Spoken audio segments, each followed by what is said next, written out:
내게 임하셨으니 나의 죄를 씻어주시리.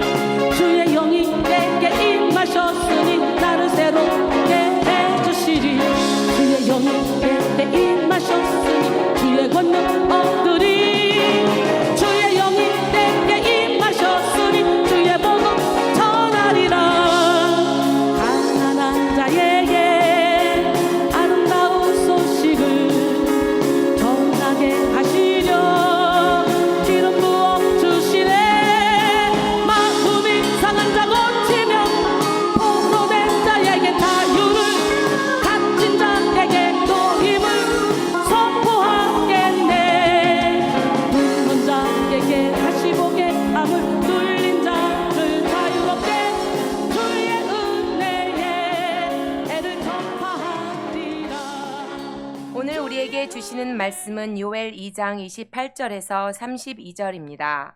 그 후에 내가 내 영을 만민에게 부어주리니 너희 자녀들이 장래일을 말할 것이며 너희 늙은이는 꿈을 꾸며 너희 젊은이는 이상을 볼 것이며 그때에 내가 또 내 영을 남종과 여종에게 부어줄 것이며 내가 이적을 하늘과 땅에 베풀리니 곧 피와 불과 연기 기둥이다. 여호와의 크고 두려운 날이 이르기 전에 해가 어두워지고 달이 핏빛같이 변하려니와 누구든지 여호와의 이름을 부르는 자는 구원을 얻으리니 이는 나 여호와의 말대로 시온 산과 예루살렘에서 피할 자가 있을 것이며 남은 자 중에 나 여호와의 부름을 받을 자가 있을 것임이니라. Today's scripture is from the book of Joel, chapter 2, verse 28 to 32. And afterward, I will pour out my spirit on all people. Your sons and daughters will prophesy. Your old man will dream dreams. Your young man will see visions. Even on my servants, both men and women, I will pour out my spirit in those days. I will show wonders in the heaven and the earth, blood and fire and billows of smoke. The sun will be turned to darkness, and the moon to blood, before the coming of the great and dreadful day of the Lord. And everyone who calls on the name of the Lord will be saved. For on Mount Zion and in Jerusalem there will be deliverance, as the Lord has said, among the survivors whom the Lord calls. This is the word of God. Amen. 특별히 성령 강림 주일입니다. 오늘 여러분들 가운데 식어렸던 은혜뿐만이 아니라 또 성령의 놀라운 임재와 충만함을 받는 귀한 시간 되기를 간절히 소원하고, 성령님이 임하실 때 이따 말씀 가운데도 전하겠습니다만은 여러분들 가운데 여러 가지 막힌 것들이 다 시원하게 뚫려지는, 그래서 영, 혼, 육 전인적으로 회복이 있는 귀한 놀라운 기적의 시간 되기를 간절히 소원합니다. 그런 의미에 옆 사람 말하면서 오늘도 영혼, 육의 회복이 있기를 축복합니다. 진짜예요, 여러분들? 오늘 성령 강림 주일을 맞이해서 여러분들이 큰 은혜와 도전이 되는 시간 되기를 간절히 바라고, 여러분들 한 분 한 분들을 통해서 역사하시던 그 주님이 바로 다른 분들에게도 계속 전염이 되어지는 놀라운 기적의 새 출발점이 되기를 간절히 축복합니다. 그렇습니다. 여러분, 오늘은 성령 강림 주일인데요, 성령 강림절은 예수님께서 부활하신 날로부터 50일째가 되는 날입니다. 그래서 오순절이라고 말하죠. 오순절.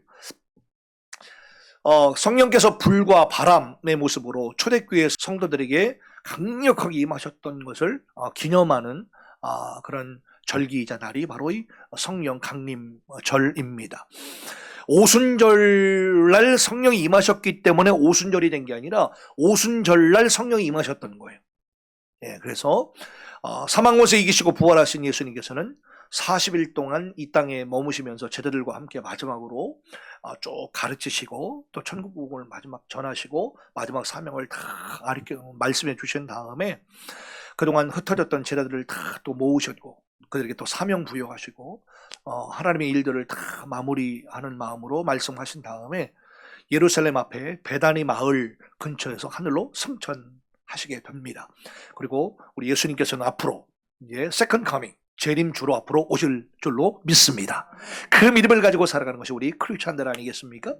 승천하시기 전에 예수님께서는 사도들을 특별히 모으셔가지고, 사도들이라고 하는 것은 뭐예요? 그냥 제자들이 아니에요.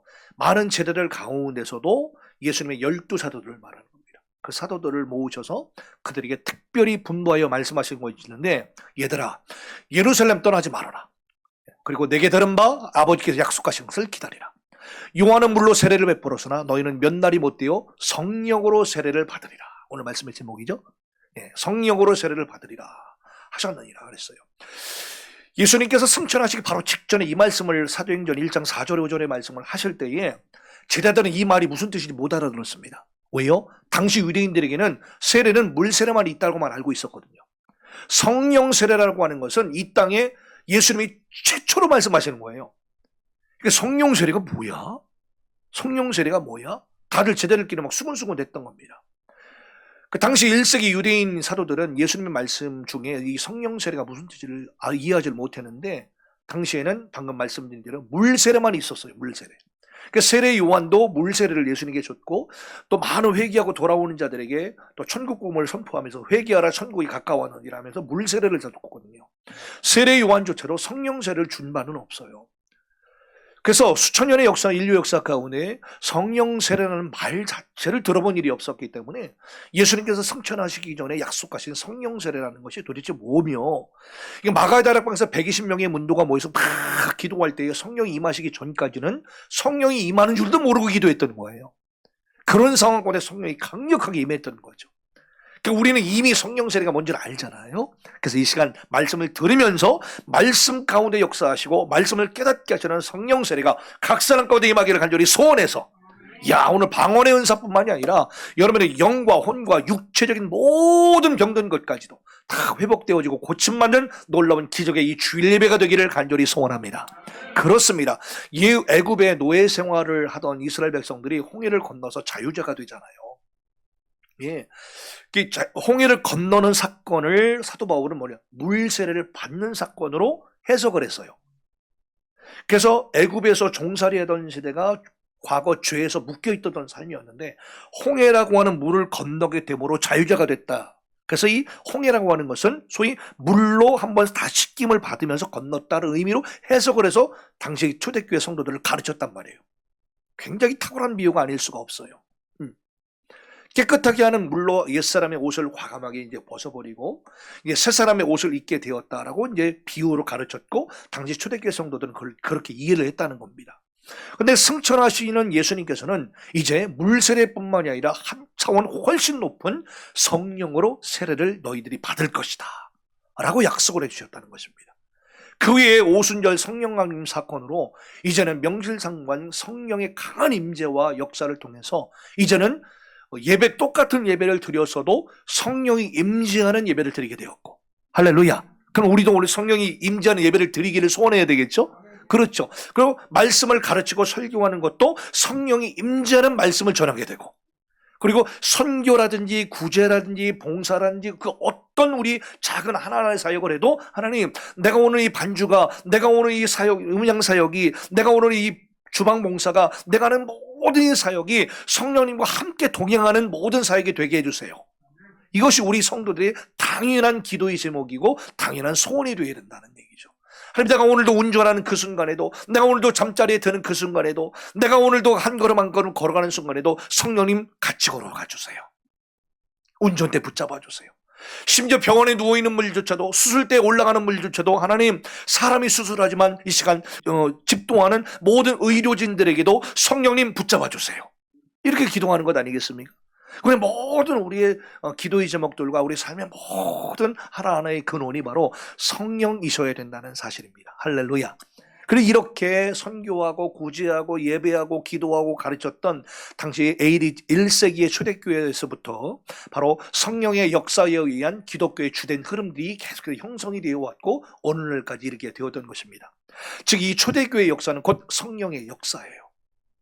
초대교회의 역사는 곧 성령의 역사다 라고 해도 과언이 아닌 거죠. 사도행전은 어떤 행전이다? 성령 행전이다 라고 말씀하시잖아요. 영원 불변의 하나님의 말씀은 이러한 성령님의 역사에 사로잡힌 무리들에 의해서 급속도로 전파되었을 뿐만이 아니라 또 여러 가지 하나님의 말씀으로 지금도 우리가 가지고 있는 성경으로 기록이 되어져 왔던 것입니다. 그래서 성경을 기록했던 모든 성경의 저자들은 바로 성령의 감동에 의해서 지어졌다고 하잖아요. 예수님이 말씀하신 이 성령 세례는 바로 전적으로 하나님이 시작하시고 하나님이 진행하시고, 저 같으면 아멘 하겠어요? 예, 그리고 하나님이 완성해 가시며 우리의 삶까지도 그렇게 시작하시고 진행하게 하시고 완성해 가시는 성령님의 놀라운 역사. 할렐루야. 여러분의 모든 비즈니스들과 여러분의 모든 직장과 여러분의 모든 가정까지도 성령님이 시작하게 하시고 성령님이 주관해 가시고 성령의 비즈니스 현장이 되기를 간절히 축복합니다. 네, 그렇습니다. 그렇지 않으면요, 사람이요 넘어질 수밖에 없고 막힐 수밖에 없다는 얘기죠. 특별히 오늘 성령 강림 주일을 맞이해서 다시 한번 여러분의 삶의 근본으로 새 출발에 다시 한번 서서 다시 한번 그렇구나, 성령님으로 시작하고 성령님으로 진행하고 성령님으로 온전히 인도하심 받는 우리 모든 삶이 되어야 되겠구나라고 결단하는 여러분을 되시기를 축복합니다. 어떻게 해요? 물로, 바람으로, 기름으로, 진리로 역사하시는 성령께서 각 사람 가운데, 각 비즈니스 현장 가운데, 우리 모든 가정 가운데, 우리 모든 삶의 아주 구체적인 현장 가운데 강림하시어서 영에 속한 치유와 변화를 일으키실 뿐만이 아니라 성령으로 부으시는 과정, 바로 성령 세례의 현장들이 다 되시기를 간절히 축복합니다. 성령의 역사와 관계없는 물세례는 있을 수 있어요. 여러분 물세례 다 받으셨죠? 여기 계신 분들. 예, 물세례는 다 받을 수 있어요. 근데 여러분 성령의 역사가 없는 물세례는 있을 수 있어요. 성령의 역사가 없는 성령 세례는 말 자체가 틀린 말이고 있을 수도 없는 거예요.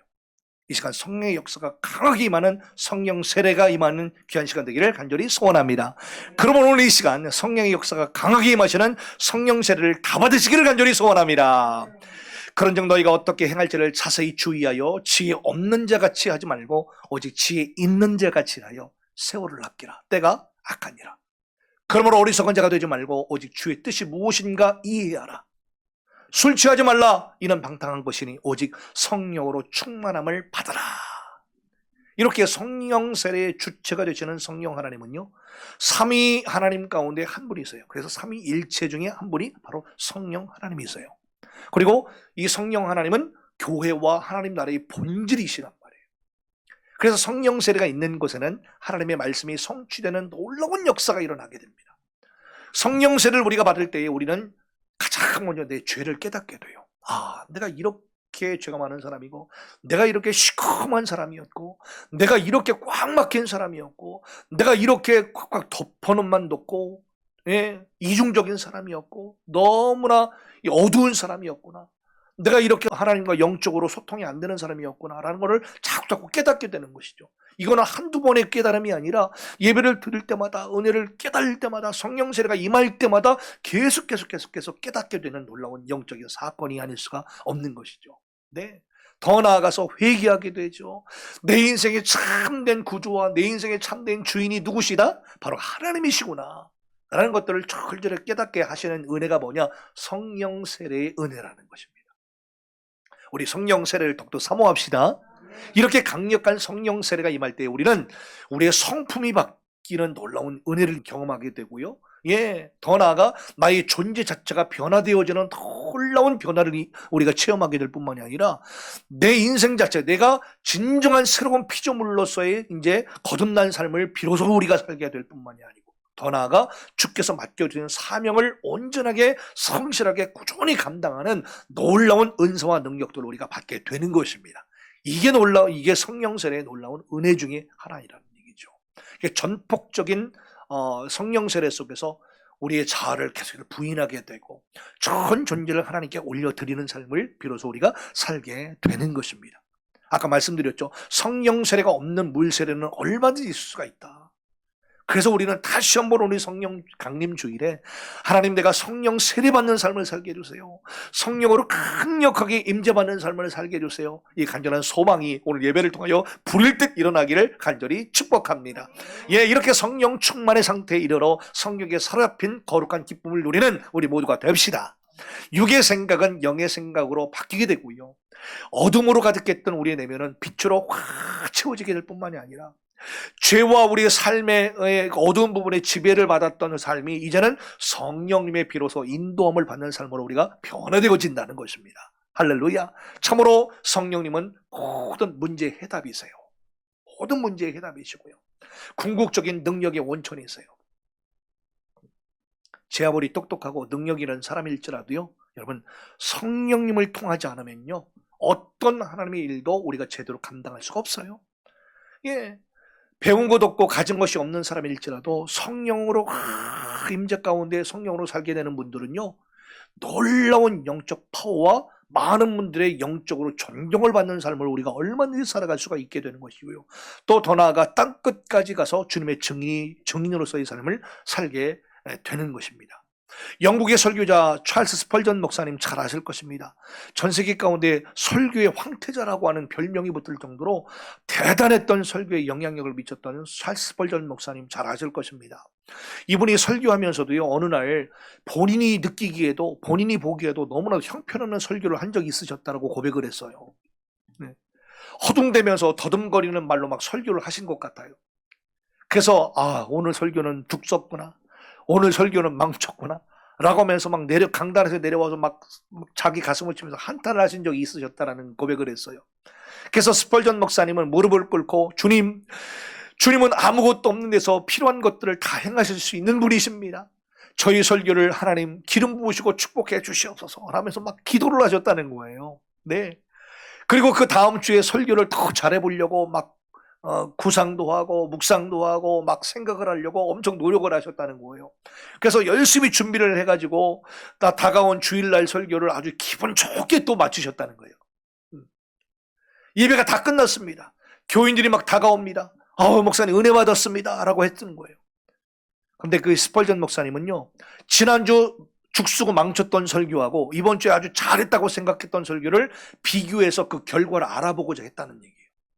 그리고 자기 삶 가운데 몇 년 동안의 그 설교를 비교해 가면서 죽었던 설교를 했을 때와 잘했던 설교를 했을 때 이 통계를 내봤대요. 참 대단하죠? 그런데 놀랍게도요, 본인이 강단에서 실패했다고 생각했던 그 주 설교를 들었던 사람들 중에 41명의 회심자가 나타났대요. 그런데요, 강단에서 설교를 이번 주는 너무 잘했다, 아주 잘 전했다라고 생각했던 그 설교 그 주에는 한 영혼도 변화되지 않았다는 것을 깨닫게 됐대요. 여러분, 사람의 생각과는 달라요. 하나님의 생각은, 이 사람의 생각과는 달리 하나님의 영이 정말로 나는 내가 생각해도 보잘것이 없고 너무나 형편이 없고 내가 너무 부족하고 너무나 참 보잘것이 없다 라고 생각될지라도 그러한 말씀을 하나님, 그 말씀을 통해서 하나님 일을 하시더라.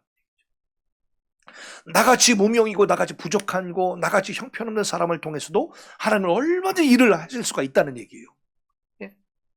오히려 본인이 잘했다고 여긴 설교나 이 정도면 되지 않겠냐고 여겼던 그런 설교나 그런 사람을 통해서는 하나님이 쓰시지 않는다는 것이죠. 무슨 말일까요? 이 나라고 하는 좀 뭔가 우쭐거리려고 좀 자긍심을 갖고 좀 자랑심을 갖고자 하는 그 마음을 다 빼기를 원하신다는 것이죠. 이 사실을 찰스 스펄전 목사님이 깨닫게 됐다는 얘기예요. 여러분, 오늘날에도 하나님은 성령님의 도움을 의지하지 않고 구하지 않고 인간적인 약간의 어떤 잘남을 앞세우는 사람들을요, 하나님이 너무 안타까워하세요. 너 그거 빼야 되는데, 네가 과거 10년, 20년, 30년 잘 살아왔고 멋지게 사역했던 것, 네가 그렇게 잘났다고 여겼던 것, 그거 다 빼라. 힘 빼라. 네가 쌓아왔던 모든 경력 다 빼라. 그건 저에게도 말씀해 주셨던 거거든요. 다 빼라. 그래서 하나님의 일은 오직 성령으로만 가능하기 때문입니다. 할렐루야. 그렇습니다. 이처럼 성령님이 하시는 일들은요, 육적인 생각들, 육적인 시선으로 해석할 수 있는 일이 결코 아니라는 것이죠. 물론 사람들은 박수 쳐주고 인정일 수가 있어요. 그러나 하나님은 우리의 생각과 우리의 시선과 우리의 판단과 우리의 인정과는 전혀 다른 관점으로 보실 수가 있다는 걸 아셔서 다시 한번 우리의 모든 시선들을 오직 성령 하나님께, 우리의 모든 삶을 배우에서 역사하고 계시는 하나님께 그 초점을 맞출 수 있는 우리 모두가 되기를 간절히 소원하고, 우리의 모든 힘과 우리의 의의를 빼는 시간 되기를 간절히 소원합니다. 그러면서 우리 옆 사람만 하면서 우리의 힘과 의의를 빼겠습니다. 우리 힘을 빼야 됩니다. 우리의 의, 잘난 거 뺄 때 비로소 온전히 우리의 고백을 통해서가 아니라 그 삶 자체가 하나님이 인정해 주실 수밖에 없는 삶을 비로소 살아갈 때 여러분의 삶을 모두 활짝 열리는 삶을 살게 될 것입니다. 그런데 여러분, 성령님의 역사를 가장 먼저 감지할 수 있는 공간이 있는데요, 그게 뭐냐 한번 따라합시다. 내 영혼이다. 성령님께서 역사하시는 그런 시간, 타이밍, 공간, 이걸 우리가 인식할 수 있는 기관이 뭐냐? 우리의 영혼이라는 것입니다. 고린도전서 2장 13절의 말씀에 우리가 이것을 말하거니와 사람의 지혜가 가르친 말로 아니하고 오직 성령께서 가르치는 것으로 하니, 왜요? 영적인 일은 영적인 것으로 분별하느니라. 육에 속한 사람은 하나님의 성령의 일들을 받지 아니하나니 이는 그것들이 그에게는 어리석게 보일 뿐이며 또 그는 그것들을 알 수도 없나니 그러한 일은 영적으로 분별되기 때문이라 그랬습니다. 여러분, 하나님께서 일하시는 영적인 일들을 잘 분별할 수 있기를 간절히 소원하고, 지금 우리의 삶 가운데, 개개인의 삶 가운데 지금 임재하시고 다스리시고 지금 간섭하시고 말씀하시고 지금 주님께서 급하게 타전치시는 성령님의 그 귀한 음성들, 영적인 일들을 잘 분별할 수 있기를, 들으실 수 있기를, 깨달을 수 있기를 간절히 소원합니다. 이게 굉장히 중요하다는 것이죠. 그래서 성 어거스틴은 이런 말씀을 하셨어요. 성령이 없으면 우리는 하나님을 사랑할 수도 없거니와 그의 계명을 지킬 수도 없다라고 했습니다. 무엇이 없으면? 성령이 없으면. 그리고 여러분 잘 아시는 존 웨슬리 목사님은 이런 말씀을 또 하세요. 예수 믿는 사람은 날마다 성령 세례를 받아야 된다. 언제 받아야 된다고요? 날마다. 원래 그래서 우리 말씀을 들으시면서 하나님, 제 가운데 머리부터 발끝까지 성령 세례로 하나님 기름 부어주세요. 소원하는 마음으로 말씀을 들으시기를 소원합니다. 그리고 성령 세례를 받은 그리스도인이 누리는 기쁨을 다음과 같이 세 가지 차원으로 정리를 해주셨어요. 성령 세례를 받은 그리스도인이 누릴 수 있는 기쁨이 어떤 차원이냐? 첫 번째, 성령으로 일한 기쁨은 하나님으로 말미암는 기쁨이다. 두 번째, 이 기쁨은 영적인 눈이 환하게 밝아져서 항상 하나님이 나에게 무엇을 말씀하시는가를 듣는 데서 오는 기쁨이다. 마지막으로 세 번째, 양심의 민감함에서 오는 것으로 날마다 응답을 받는 기쁨이고 나의 삶의 영예다라고 그랬어요. 이러한 성령으로 말미암는 그리스도의 기쁨은 하나님을 사랑하고 그 계명의 복종함으로부터 오는 기쁨이다라고 했습니다. 바로 지금 저와 여러분들이 이러한 성령 세례와 성령 세례를 통해서 오는 기쁨들을 체험하고 성령 충만한 그런 삶을 날마다 살아나가기를 소원하고 바라는 우리 모두가 됩시다. 예수 그리스도를 믿고 신앙생활을 우리가 하면서도요, 여전히 내 안에 남겨놓았던 죄와 상처들을 이 시간 다시 한번 성령의 불로 다 태움받으시기를 소원하고, 여전히 주님 앞에 드리지 못한 삶의 영역의 부분들, 여전히 우리의 마음들을 확 열어제끼지 못하고 여전히 어둠 가운데 있는 부분들까지도 다 주님의 성령의 빛으로 환하게 비침받을 수 있도록 다 내어드리고요, 성령의 불로 태우자는 얘기입니다. 할렐루야. 여전히 인간적인 욕심과 교만에 이끌려서 뭔가 자꾸 내가 해보려고 했던 그런 내 의와 내 힘들, 내 경험들, 내 잘남들, 이런 것까지도 다 주님 앞에 내려놓음으로 말미암아 성령의 온전한 기름 부음을 받으셔서 교정 받으셔야 되고요, 성령 충만한 삶을 살기를 오늘도 몸부림쳐야 된다는 것입니다. 여러분, 말씀을 들으면서도 깨달아져도 말씀대로 우리가 살아가지지 않으면요, 성령 세례를 받아야 돼요. 신앙생활을 해도요, 신앙생활을 해도 활력이 없는 신앙생활, 기쁨이 없는 신앙생활이 계속 이어지고 있다고 여러분 생각이 드신다면 급합니다. 성령 세례 받으셔야 됩니다. 신앙생활을 우리가 오래 해도 이상하게 내가 변화가 일어나지는 것 같지가 않아. 여전히 내면 깊은 곳에서부터 막 역사하는 그런 죄의 지배를 막 받고 있는 것 같고 뭔가 좀 시원함이 없는 것 같다고 느껴진다면 뭐 해야 돼요? 성령 세례 받아야 돼요. 우리가 다른 방법이 없어요. 주의를 우리가 열심히 한다고 하지만 아무런 삶의 기쁨과 보람과 능력이 나타나지 않는다. 어떻게 될까요? 성령 세례 받으셔야 돼요. 목사도 마찬가지 똑같습니다. 여기 모인 한 분 한 분들이 다 변함이 없는 거예요.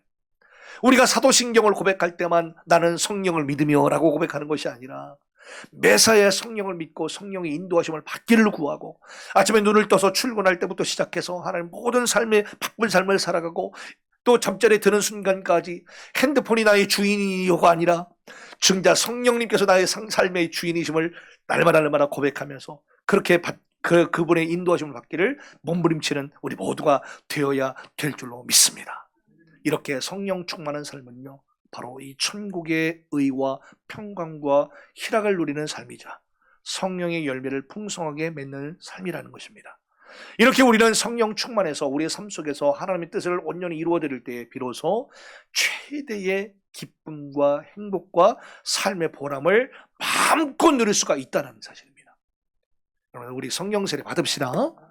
그런 의미에서 마틴 루터는요, 성령은 하나님의 현재다.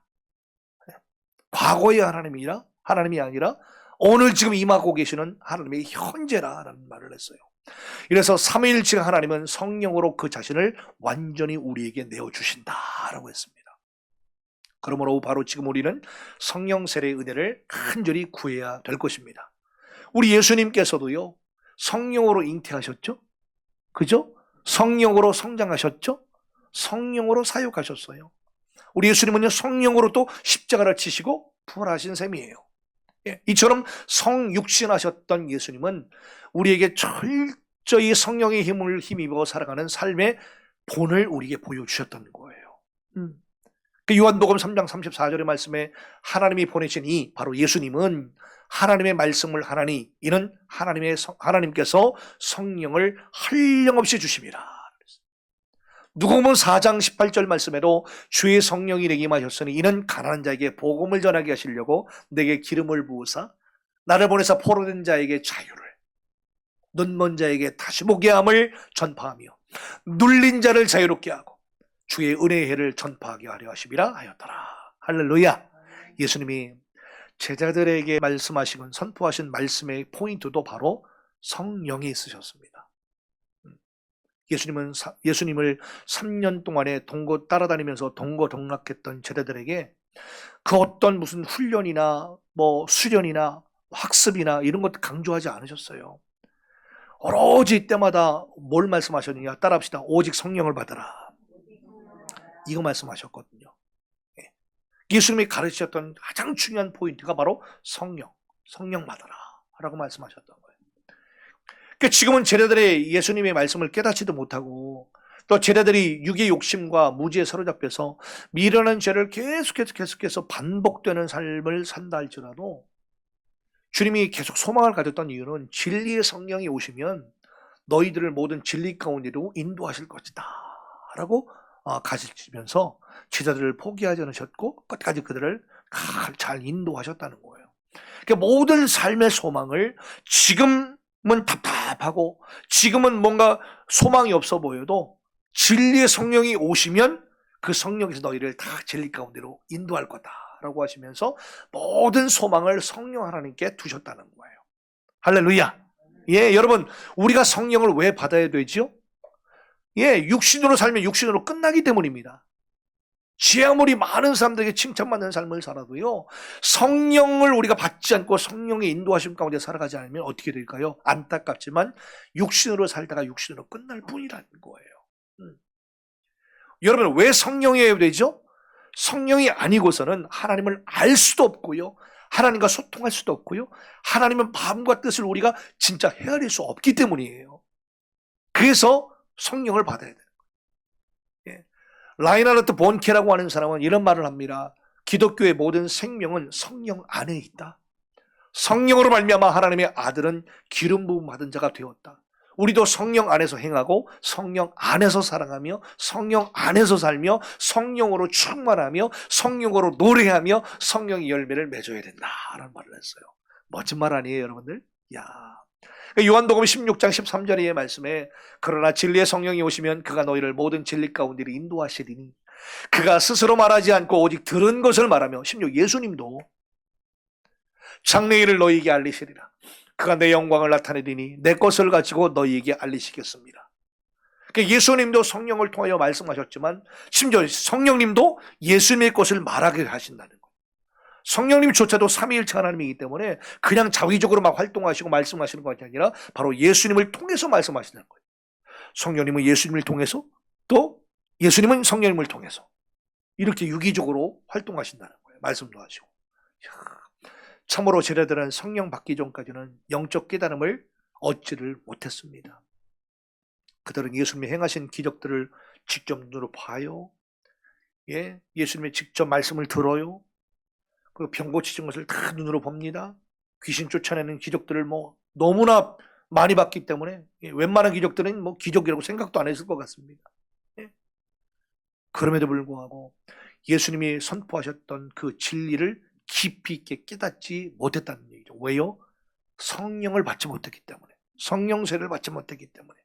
그래서 우리가 신앙생활을 쭉 해나갈 때 할지라도 성령세를 강력하게 임재를 함을 받고 그 성령을 사모하지 않게 되고 은혜를 받지 않으면 이렇게 그냥 뭐라고 할까요? 신앙생활을 하고 있지만 그냥 뭐라고 할까요? 뭔가 모자란, 뭔가 부족한, 뭔가 희미한 거울을 보는 듯한 신앙생활을 하긴 한다는 겁니다.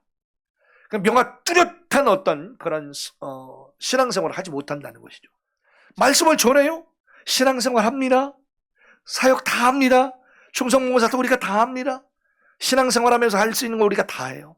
그런데요, 성령께서 우리 가운데 함께 하시고 동행하고 그분의 인도하심을 받지 못하게 되면 마치 뿌연 안경을 끼고 뭔가 하긴 하는데 뭔가 답답하고, 그러다 이제 성령의 은혜 가운데 우리가 성령세를 받지 않고 하게 되면 언젠가 어떻게 돼요? 지쳐요. 반드시 넉다운이 될 수밖에 없어요. 그래서 모든 우리 신앙생활의 근원은 무엇이다? 성령 세례다. 할렐루야. 그렇습니다. 그래서 예수님께서 승천하시는 때에도 제자들 중에는 아직도 의심하는 마음을 품은 사람이 있었고요, 승천하시는데도 여전히 육적인 욕심을 드러내는 사람도 있었어요. 그 대표적인 것으로 사도행전 1장 6절에서 일부 제자들이 지금 예수님이 성령을 받으리라, 진리 가운데 인도하리라 라고 말씀하시는데도 엉뚱한 얘기하는 제자들이 있었단 말이에요. 어떻게? 1장 6절에 보니까 성령을 받게 되는 때가 내 나라 이스라엘이 회복되는 것이냐라고 엉뚱한 질문을 합니다. 여전히 그러니까 누구예요? 지금 우리가 성령 받으면 이스라엘이 정치적으로 독립하는 겁니까? 이런 질문을 하는 거예요. 좀 초점이 안 맞는 거예요. 지금 이해가 되시나요? 성령 받으면 뭔가 우리 비즈니스가 막 잘 풀리는 겁니까? 약간 핀트가 안 맞는 거죠. 물론 잘 풀리죠. 우리 삶의 모든 영역이 다 풀리니까요. 근데 지금 여전히 그 생각과 질문 안에 뭐예요? 우리의 육적인 욕심과 육적인 생각이 아직도 벗어나지 않은 거죠. 성령이 임하는 때가 바로 우리나라가 독립하는 때입니까? 성령이 임하면 뭔가 자꾸 약간 핀트가 어긋난 질문과 생각을 자꾸 하게 된다는 거예요. 그러니까 뭐예요? 아직까지도 성령의 은혜와 성령세를 받지 못한 육적인 생각이 가득 찬 제자들의 모습이라는 것이고, 우리의 신앙생활이 이럴 수가 있다는 얘기예요. 그 같은 대화를 해도 뭔가 좀 포커스가 안 맞는 대화를 자꾸 왔다 갔다 하게 되면 뭔가 문제가 있고 답답하잖아요, 여러분들. 똑같다는 얘기입니다. 똑같아요. 뭘까요? 예수님은 단 한 번도 이스라엘의 정치적인 경제적인 메시아가 되어주겠다고 말씀하신 적이 단 한 번도 없어서요. 그럼에도 불구하고 당시 사도들의 일부는 자신들의 여전히 육적인 욕심들과 탐욕들을 버리지를 못했기 때문에 성령이 임하면 그렇게 되는 겁니까? 라고 엉뚱한 질문을 자꾸 하게 됐다는 얘기죠. 그러다 보니까 영원한 천국에 대한 소망을 아직까지는 품지 못했고요, 잠시 후에 이제 오순절 마가의 다락방에서 성령 강림 충만하게 받기 바로 직전이니까 그 영원한 천국에 대한 소망을 품지를 못했고, 예수님의 승천을 보면서도 예수님이 어디로 가시는지를 모르는 거예요. 그리고 현세적인 복을 더 구하는 제자들의 모습이 여러분 우리의 모습인지 아닌지를 돌아보자는 것입니다. 하나님의 뜻이나 예수님의 말씀보다 지금 당장 처해진 육신의 필요에 오히려 더 함몰되고 집중하게 되고, 사사로운 개인적인 욕심이나 이기심들이나 필요들에 더욱더 우리가 마음이 사로잡힐 때가 많이 있다는 얘기예요. 오늘 이 본문의 제자들처럼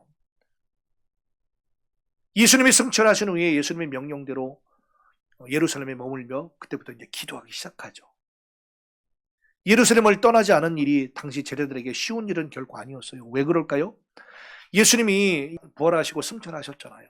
그럼에도 불구하고 여전히 예루살렘은 로마 제국의 식민지였기 때문에 소위 뭘까요? 예수님의 잔당들 있잖아요. 잔당들.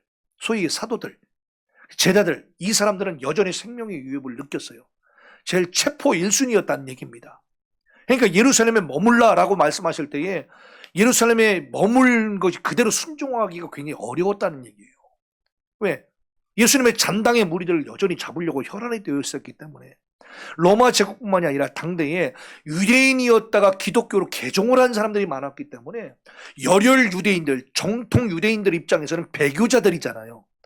그러니까 로마 제국에 결탁해서 당시에 유대교에서 기독교로 개종한, 예수 그리스도를 믿고 신앙 개종한 이들을 계속해서 찾아다녔던 것이죠. 그런 부류들이 많았기 때문에 여전히 예루살렘 안에서 신앙을 지키면서 약속하신 성령을 기다린다는 것은 그들에게는 또 다른 차원의 영적인 도전이었다는 얘기예요. 생명을 담보로 해서. 우리는 그거를 좀 배경을 좀 알아야 되죠. 예루살렘에는 예수님이 핍박했던 많은 바리새인과 서기관들, 빌라다와 같은 정치인들이 고스란히 세력을 장악하고 있었기 때문에 그들은 여전히 위협 속에 있을 수밖에 없었는데, 참 감사한 것은 그대로 예루살렘에 머물러요. 비밀스럽게 마가의 다락방에 은신처에서 기다렸고, 또 주님이 속하신 그 성령을, 성령이 뭔지도 모르면서 막 이제 사모하면서 기다렸던 것이죠. 사도 바울을 우리가 잘 알고 계시는데요. 사도 바울 역시 마찬가지로 자기가 도시를 옮겨가면서 계속 교회를 세우고 복음을 전할 때에 그 다음 도시에서 무슨 일이 일어날지를 사도 바울도 전혀 몰랐습니다. 그런데 성령께서 어느 날 임재하시면서 성령께서 기도 가운데 말씀해 주시는데, 바울아, 네가 가는 곳곳마다 너에게 위로하고 격려가 되고 환대가 되고 복음이 막 잘 전해지는 그런 환대가, 대우가 있는 것이 아니라 가는 곳곳마다 결박과 환란이 기다리고 있을 거다. 성령께서 사도 바울에게 계시해 주시고 있어요. 그 음성을 들었어요. 이 말씀을 읽어보면 성령님께서는 결박과 환란이 있을 것이라고 알려주시면서 사도 바울에게 그걸 피해라. 이 도시는 너에게 결박과 환란이 있을 거니까 그 도시 피해라. 이렇게 말씀하시지 않았어요. 네가 알아서 판단해라 라고 했던 거예요. 다 알려주셨어요. 예견된 사실만을 사도 바울에게 말씀해 주셨을 뿐이지 그것에 대해서 네가 어떻게 대처하고 어떻게 맞이할 것인지는 전적으로 바울의 자신의 판단과 결정에 맡기셨다는 거예요. 근데 사도 바울이 피해 갔을까요? 그대로 갔을까요? 그렇죠. 그대로 갔어요. 그냥. 피해 간들, 딴 도시로 간들 거기도 마찬가지고, 거기 피한들 더 큰 것이 기다릴 수밖에 없었고, 인생도 그렇고 모든 신앙도 마찬가지입니다. 이 사람 피하려고 요도로 돌려왔는데 이보다 더 큰 사람을 만나네. 요 속삭이는 사람 피해가지고 이 사람 보내버리고 또 편안하게 살 줄 알았는데 이보다 더 이상한 사람 또 만나게 되네. 이게 신앙이고 이게 믿음이고 이게 영적인 세계고 이게 인생이더라 하는 얘기죠. 그 말씀이 사도행전 20장 23절에 말씀이 나오는데 한번 들어보세요. 오직 성령이 각 성에서 내게 증언하여 결박과 환란이 나를 기다린다 하시나. 계시를 들은 거예요. 음성을 들은 거예요. 내가 달려갈 길과 주 예수께 받은 사명 곧 하나님의 은혜의 복음을 증언하는 일을 마치려 하면은 나의 생명조차 조금 더 귀한 것으로 여기지 아니하노라. 그래서 갔어요. 이고니온과 루스트라라는 지역까지 가잖아요. 거기서 엄청나게 돌로 막 맞아가지고요. 너무 돌을 많이 맞고 두드려 맞아가지고요. 그리고 절벽 밑으로 막 던져짐까지 당하는데도요. 여기서 나는 끝나는구나 라고 생각했는데 간신히 목숨은 건져 살아나오잖아요. 근데 거기서 또 누굴 만나요?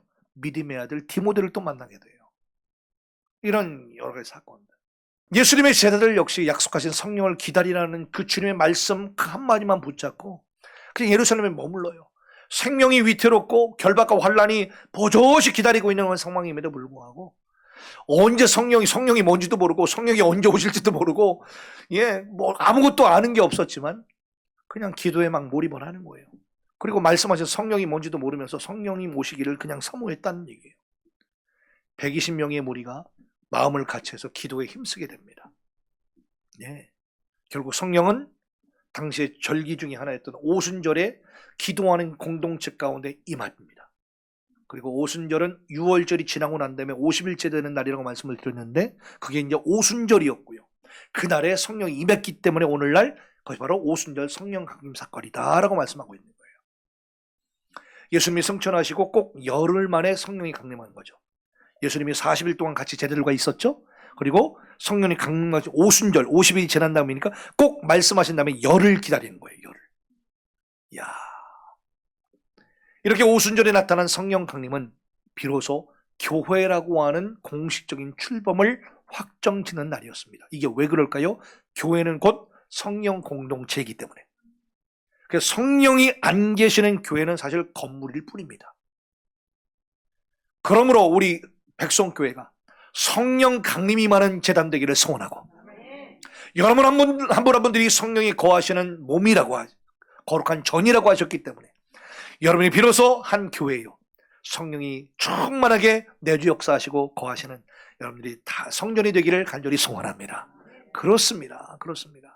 그리고 구약 성경의 예언대로 성육신하신 예수 그리스도를 통하여 선포된 말씀이 완전히 성취되도록 만든 역사적인 사건이 바로 성령 강림 사건이었던 것입니다.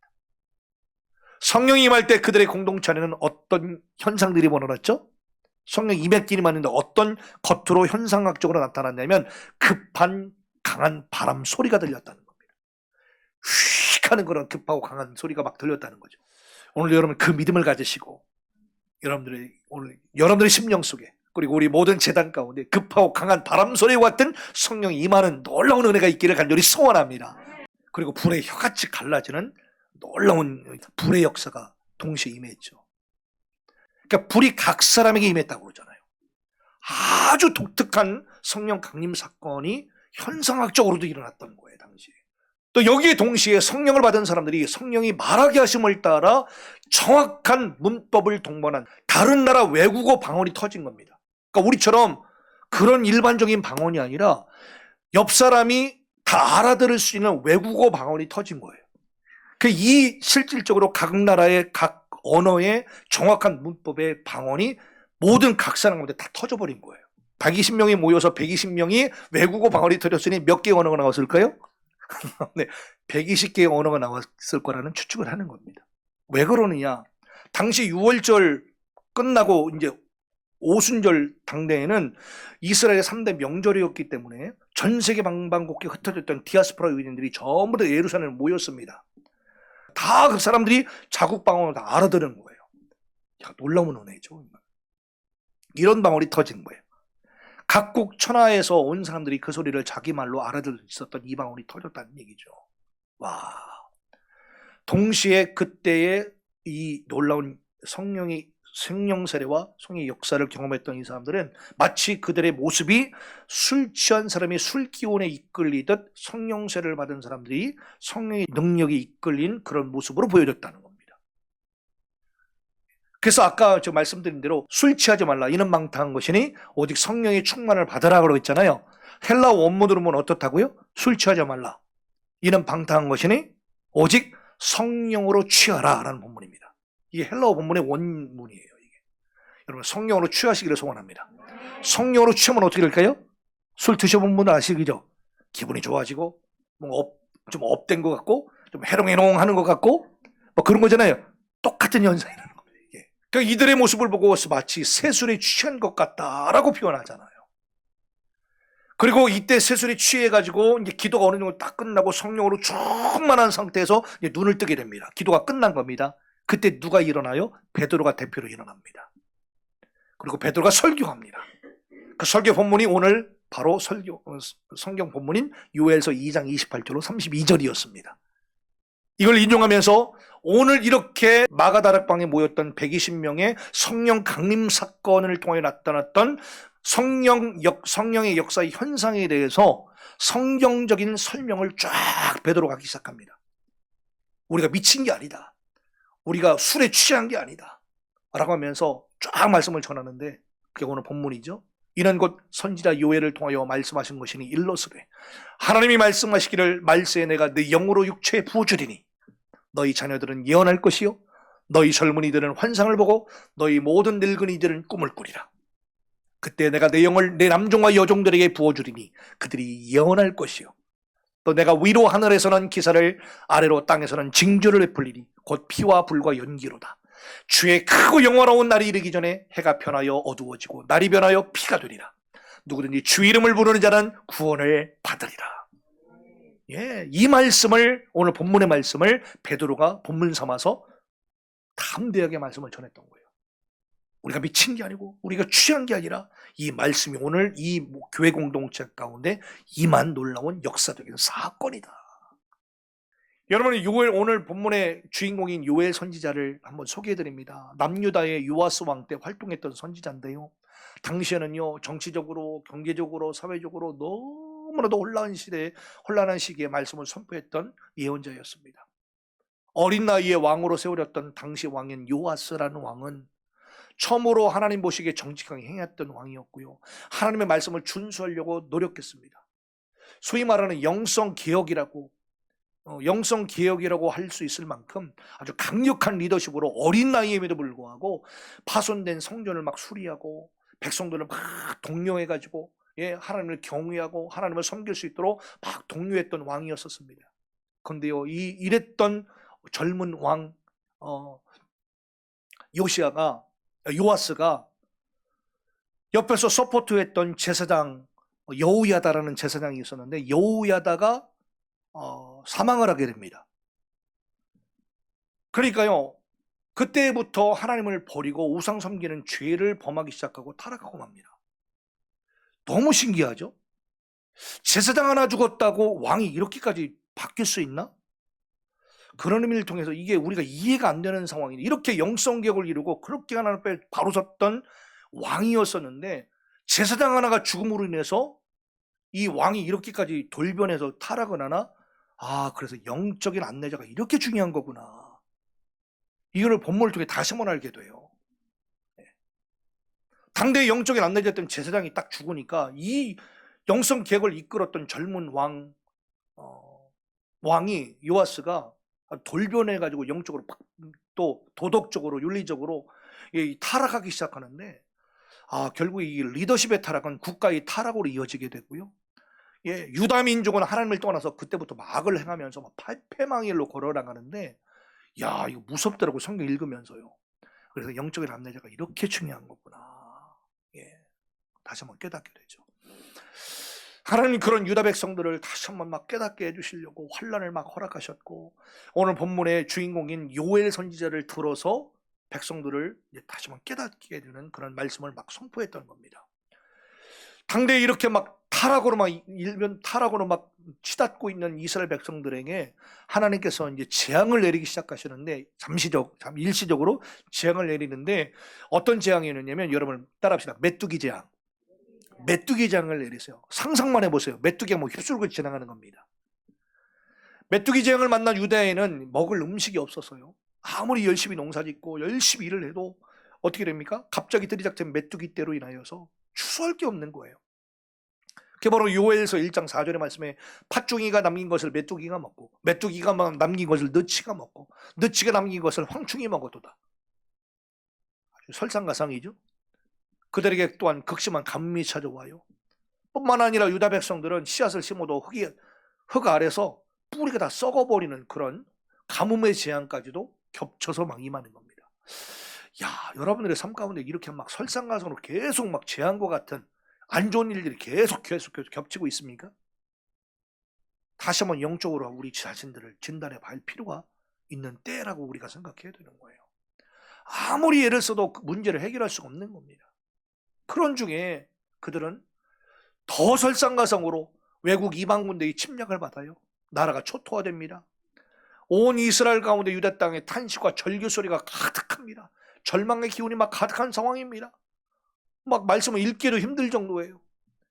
이런 절망 가운데 드디어 하나님께서 마지막 소망이었던 요엘 선지자를 들어 말씀을 선포하게 하시고 하나님의 말씀을 대언하고 계십니다.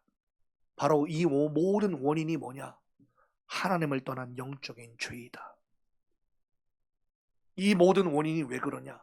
너희가 하나님을 떠난 영적인 죄 때문에 그런 거다. 그리고 이제라도 빨리 회개하여 하나님께로 되돌아가라. 이 메시지였습니다. 따라합시다. 하나님을 떠난 영적인 죄, 빨리 회개하며 하나님께로 돌아가자. 아멘. 바로 요엘서 2장 12절 이하의 말씀이죠. 여호와의 말씀에 너희는 이제라도 금식하고 울며 애통하고 마음을 다하여 내게로 돌아오라 하셨나니 너희는 옷만 찢지 말고 마음을 찢어라. 너희 하나님 여호와께로 돌아올지어다. 그는 은혜로우시며 자비로우시며 노하기를 더디하시며 인애가 크시사 뜻을 돌이켜 재앙을 내리지 아니하시나니. 제가 가끔씩 말씀을 드립니다만 여러분, 회개는 누가 하는 거예요?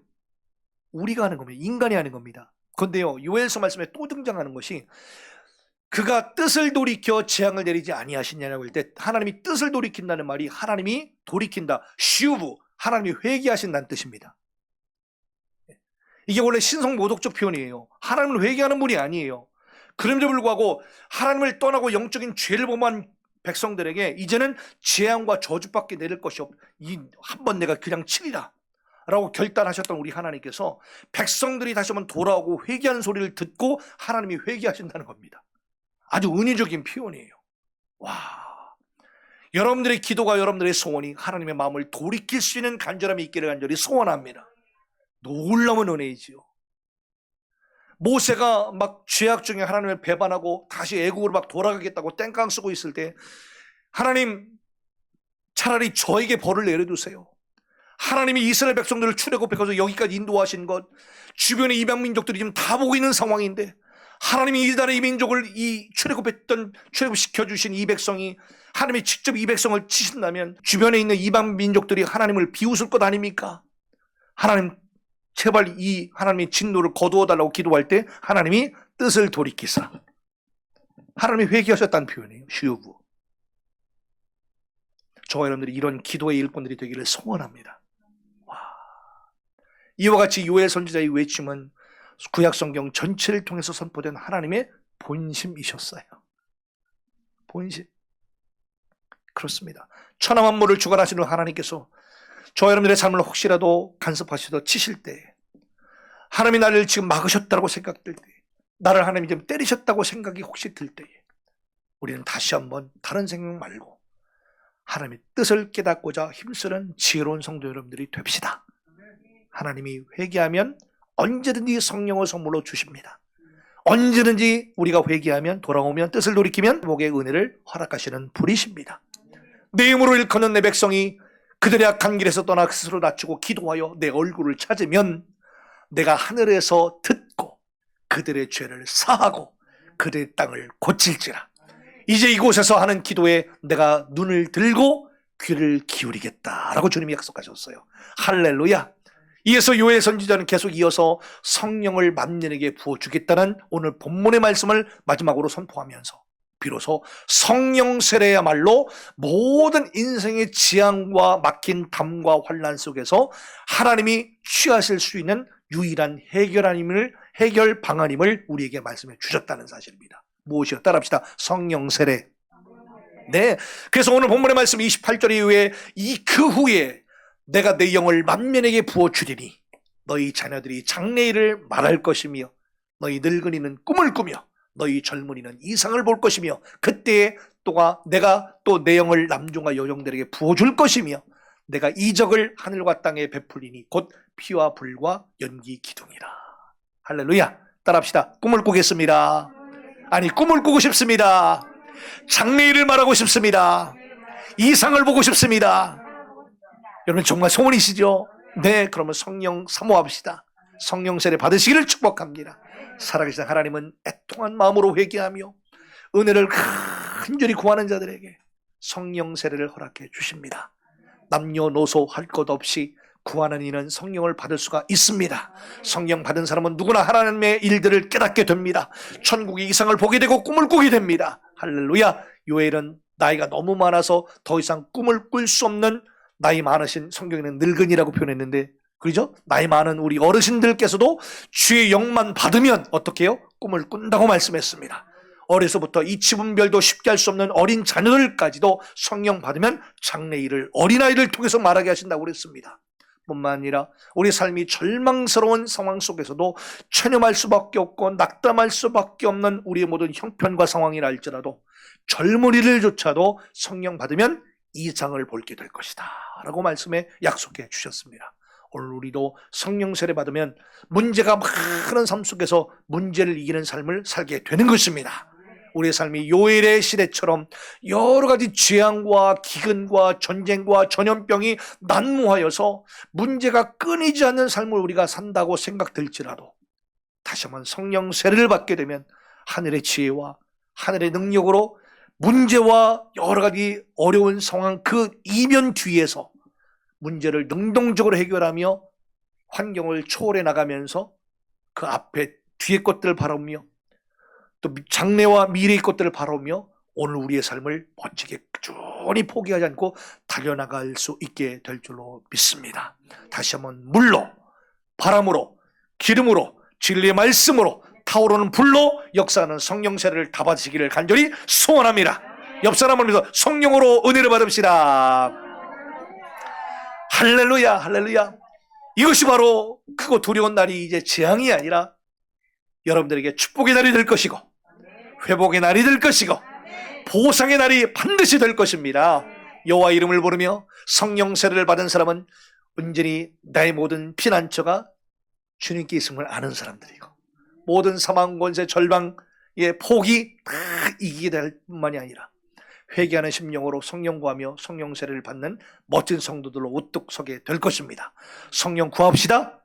찾고 두드립시다. 성령 세례 받읍시다. 성령 세례로 말미암은 존재의 변화, 능력의 변화, 삶의 변화를 체험하는 여러분을 모두가 되기를 간절히 소원합니다. 할렐루야. 여러분, 베드로의 선포의 말씀을 듣고 당대에 신자가 된 사람이 3,000명이 됐대요. 와.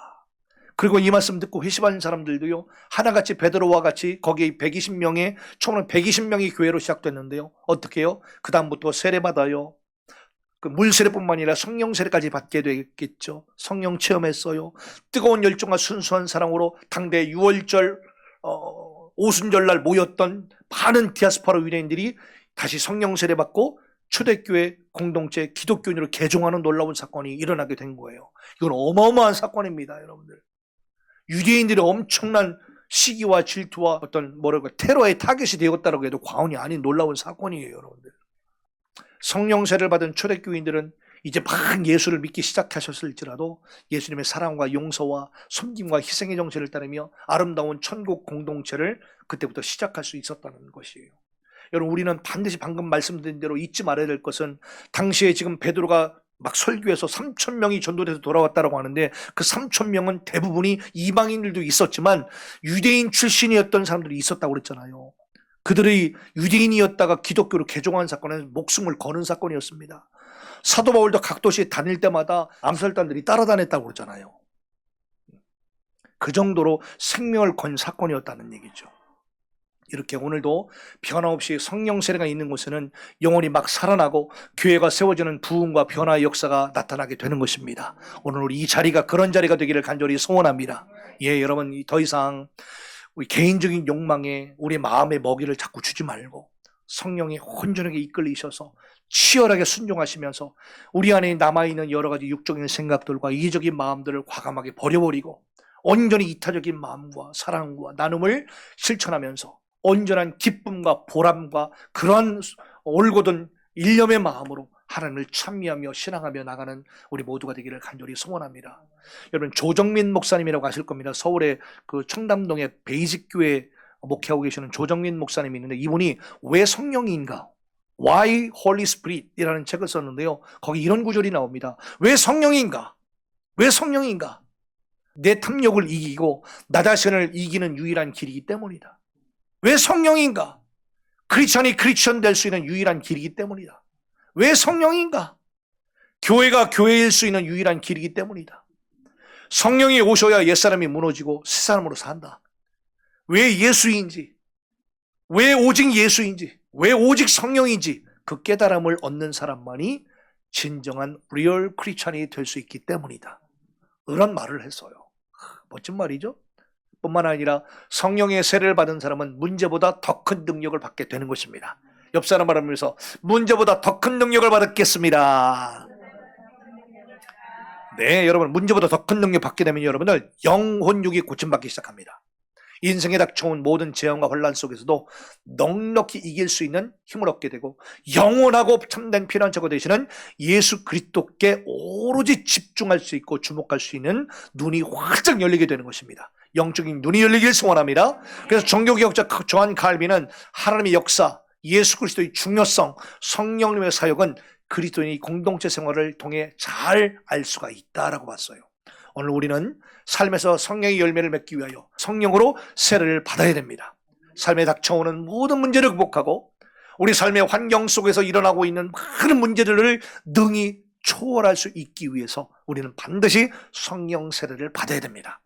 하나님이 주신 꿈과 비전을 다시 한번 오염되지 않고 품을 수 있기 위하여, 그리고 하나님께서 주신 사명을 잘 순수하게 감당할 수 있기 위하여 우리를 다시 한번 성령 세례를 받아야 됩니다. 네, 오늘 말씀을 마치도록 할게요. 여러분, 성령 세례는 인류 구원을 위해서 하나님이 택하셨던 최종적인 인생 믿음 솔루션입니다. 우리가 범죄하여 악한 길을 갈 때에 우리 하나님께서는 여러 가지 삶의 문제를 통하여 우리를 깨닫게 하시죠. 애통하는 마음으로 회개하는 자에게 또한 성령을 부어주셔요. 아멘. 예, 우리가 예수 그리스도를 더욱더 의지하여서 전심으로 성령을 구할 때에 우리 하나님께서는 마다하지 않으시고 성령 세례를 부어주십니다. 그리고 성령 세례를 통하여 우리를 거듭나게 하셔요. 그리고 모든 고쳐야 할 것들 다 고치게 해주세요. 자유케 하십니다. 능력으로 우리를 온전케 하십니다. 이 시간 말씀을 들으시면서 여러분들의 모든 육신의 연약한 것들이 고침받기를 소원합니다. 이 시간 성령 세례 받고 성령 충만한 데까지 나가는 우리 모두가 되기를 소원합니다.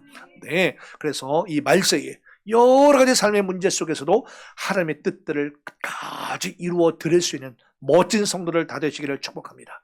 마지막으로 이 시간 여러분들 모두가 성령 세례 다 받으시고 영적 권능을 강하게 받으셔서 변화와 치유를 온전히 삶 가운데 체험하시고 열매 맺는 삶을 다 사시기를 예수 그리스도 이름으로 간절히 축원합니다.